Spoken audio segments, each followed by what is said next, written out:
Este é um trabalho voluntário, sem fins lucrativos, que oferece livros gravados em MP3 para aqueles que não têm condições de ler livros impressos. Para ouvir este e outros livros gratuitamente na íntegra, acesse nosso canal e leia as instruções na aba Sobre.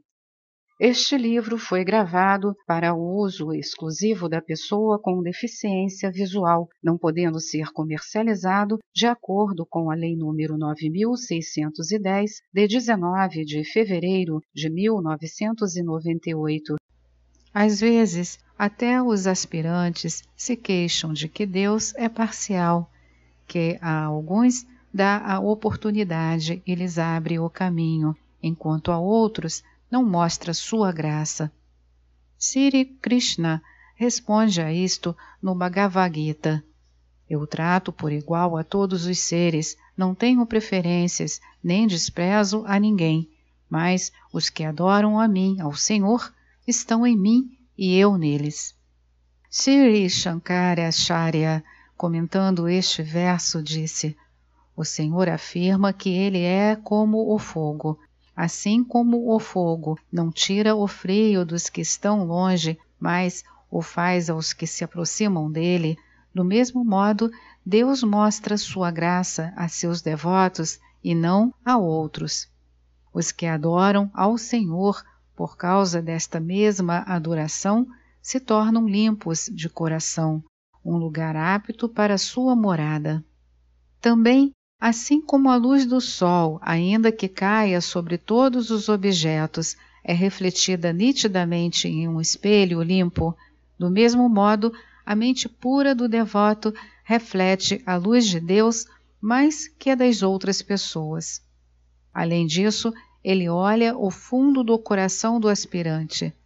Uma pessoa que levou uma vida má durante um longo tempo, mas depois a transforma, não está perdida a seus olhos.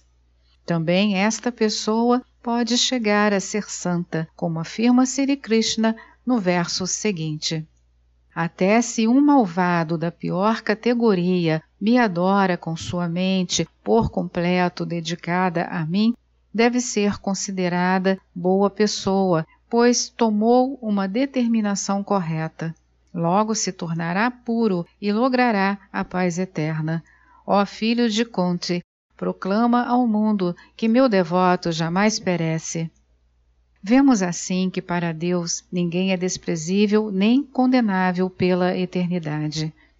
Como atua a graça divina no campo espiritual? Sri Ramakrishna certa vez disse: se alguém se refugia em Deus, ele roga com grande anelo, Deus com toda segurança escuta.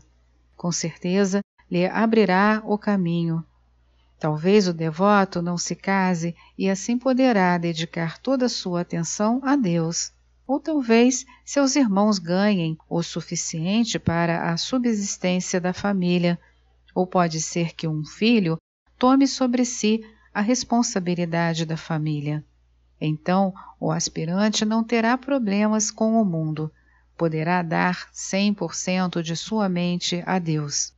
Ele também costumava contar uma história para ilustrar como tinha que rogar a Deus e com que classe de anelo. Certas pessoas me perguntam, dizia Sri Ramakrishna, Senhor, por que Deus criou este mundo em que quase tudo é sofrimento? Não há saída para nós? Eu lhes digo, por que não há de haver uma saída?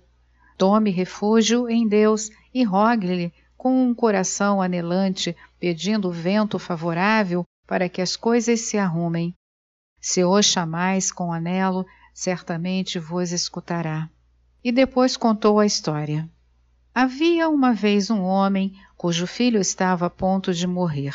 Em seu desespero, pediu remédios a várias pessoas. Uma delas lhe disse, há um remédio. Primeiro deve chover, quando a estrela Svati esteja no ascendente. Depois, um pouco dessa chuva deve cair em uma caveira. Em seguida, uma rã deve aproximar-se e beber esta água e uma serpente deve caçá-la. e quando a serpente esteja a ponto de picar a rã, esta deve dar um salto e o veneno deve cair na caveira. Em seguida, é preciso dar ao enfermo um pouco do veneno com a água da chuva que está na caveira. O pai se apressou ansiosamente para encontrar a fórmula salvadora no instante em que a estrela Svati estava no céu. Começou a chover. Fervorosamente, o homem rogou a Deus: ó Senhor, te rogo, consegue-me uma caveira. Buscando aqui e ali, finalmente encontrou uma caveira com água de chuva dentro. Novamente rogou a Deus: ó Senhor, te imploro, ajuda-me a encontrar a rã e a serpente. Devido a seu grande anelo, conseguiu a rã e também a serpente. Em um abrir e fechar de olhos, viu como a serpente caçava a rã, e quando se dispunha a picá-la, o veneno caiu na caveira. Se o rogo é fervoroso, Deus não pode deixar de escutá-lo. As pessoas sempre se queixam dizendo que não têm tempo para rezar ou fazer suas práticas diárias. O que acontece é que não sentem a necessidade de fazê-las. Se um homem tem que sair às 4 horas da madrugada para trabalhar, o faz sem titubear, porque a necessidade de ganhar a vida o impele, o obriga a fazê-lo. Quando sintamos a mesma urgência para chegar a Deus, então, só então, não teremos queixa alguma, faremos tudo com gosto. Até então, é necessário obrigar a mente a fazer as disciplinas espirituais diárias, e com um pouco de insistência podemos persuadi-la. O fato é que o mundo ocupou demasiado nossa mente e pode ser retirado de lá unicamente pela graça divina. Mas é preciso fazer um pouco de esforço para que essa graça desça sobre nós.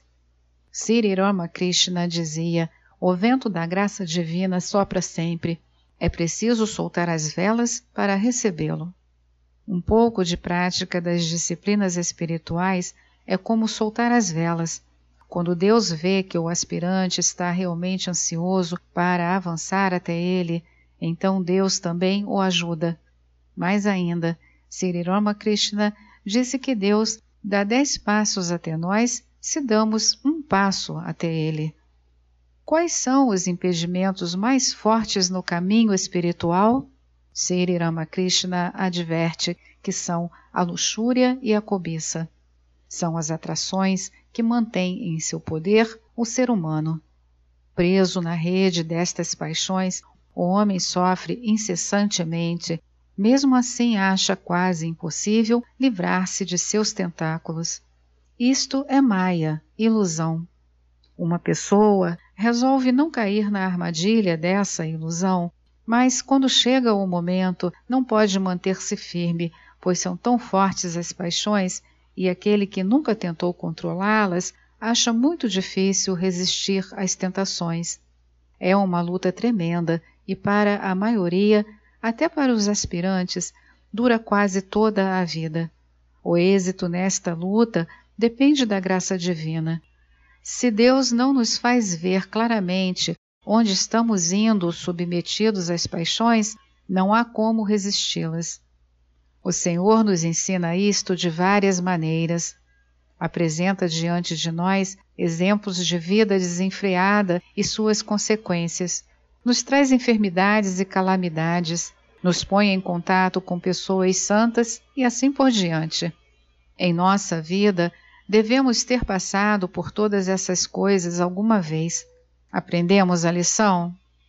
Talvez uma ou outra pessoa a tenha aprendido. A maioria, mesmo entre os aspirantes, toma todas essas atribulações como castigo proveniente de Deus. Dizem: que fiz para merecer este sofrimento? Em vez de reflexionar, qual será o propósito deste ensinamento do Divino Mestre, pois ele jamais nos faz mal. Se aprofundamos desta maneira, podemos descobrir que o Senhor nos está tirando as ligaduras que nos mantêm amarrados ao mundo. Muitas vezes, acontece que os laços mundanos são tão fortes que rompê-los é como arrancar o coração. No entanto, o que quer ter a paz duradoura ou felicidade eterna não pode continuar atado ao mundo, pois estas coisas não existem aqui. Esta é a experiência de todo ser humano. Ainda que uma pessoa que esteja em uma situação cômoda o negue momentaneamente, cedo ou tarde se dará conta disso. Aquele que aprende cedo na vida que o mundo, como a ameixa silvestre, é quase só caroço e casca, com muito pouca polpa, que está cheio de sofrimento e muito pouco prazer, e não se deixa enganar por seu feitiço, já ganhou meia batalha. Logo, se ele se esforçar um pouco, chegará à meta da vida. Sri Ramakrishna, que conhecia as regras essenciais da vida espiritual, apreciava muito aos jovens que se haviam mantido puros de coração, evitando as atrações da luxúria e da cobiça. Dizia que eles podem ter êxito na vida religiosa com muito pouco esforço e que podiam compreender as verdades sutis por seu agudo intelecto, não embaraçado com as preocupações mundanas e por serem limpos e simples. Estas duas palavras usadas frequentemente nos livros religiosos talvez necessitem serem elucidadas. Limpos de coração significam os que não abrigam nenhuma malícia contra ninguém, que não estão afetados por pensamentos perversos, que não estão sujeitos às paixões e livres de todo ódio, medo e ira. Simples são aquelas pessoas que não sabem ocultar seus pensamentos, são verazes e falam o que pensam, não têm motivos de engano para os demais. São virtudes que contribuem para a fortaleza do homem, para a sua viagem até Deus. O terceiro obstáculo no caminho de um aspirante à vida mais elevada é o ego. Apresenta-se diante dele de várias maneiras: ego de erudição, ego de riqueza, de nascimento, de raça, de posição social, de poder e assim por diante. E não se dá conta dele até que se enraiza bem profundamente. Uma pessoa pode parecer simples e humilde, no entanto, pode abrigar um alto conceito de si mesma, de sua santidade ou erudição. Certa vez, Sri Ramakrishna visitou Devendranath Tagore, o pai do poeta Rabindranath, ao inteirar-se que pensava muito em Deus. Mas quando o viu, observou que tinha vaidade, pois era respeitado como um homem de conhecimento espiritual, descendente de uma família aristocrática e líder de uma nova seita, o Brahmo Samadja. Sri Ramakrishna foi vê-lo acompanhado do genro de Rani Rasmani. Mathur havia sido condiscípulo do líder Brahmo no colégio. Observando minuciosamente os rasgos físicos de Devendranatha e dando-lhe conta de sua vaidade, perguntou a Mathur: Bom, Mathur, a vaidade é o resultado do conhecimento ou da ignorância? Pode um conhecedor de Brahman ter sentimentos tais como sou um erudito, sou um dinani, sou rico? A mera erudição, se não é acompanhada de renúncia e desapego, serve para obter renome, fama e talvez riqueza, mas jamais leva alguém a Deus. Sri Ramakrishna comparava os meros eruditos com os abutres que voam alto nos céus, mas cujo olhar está sempre dirigido para baixo, para a carniça. Os meros eruditos, ainda que falem altissonantemente sobre a filosofia e a religião, mantêm fixo seu olhar nas coisas do mundo. A erudição que não nos ensina a discernir entre o que é real e o que é ilusório não serve no caminho espiritual. Mas a ignorância humana é tal que, lendo alguns livros, o homem pensa que já é competente para guiar os demais. Esta é mais uma edição do canal Livros Falados Voz Humana. Que o bem, o bom e o belo se multipliquem em benefício das criaturas.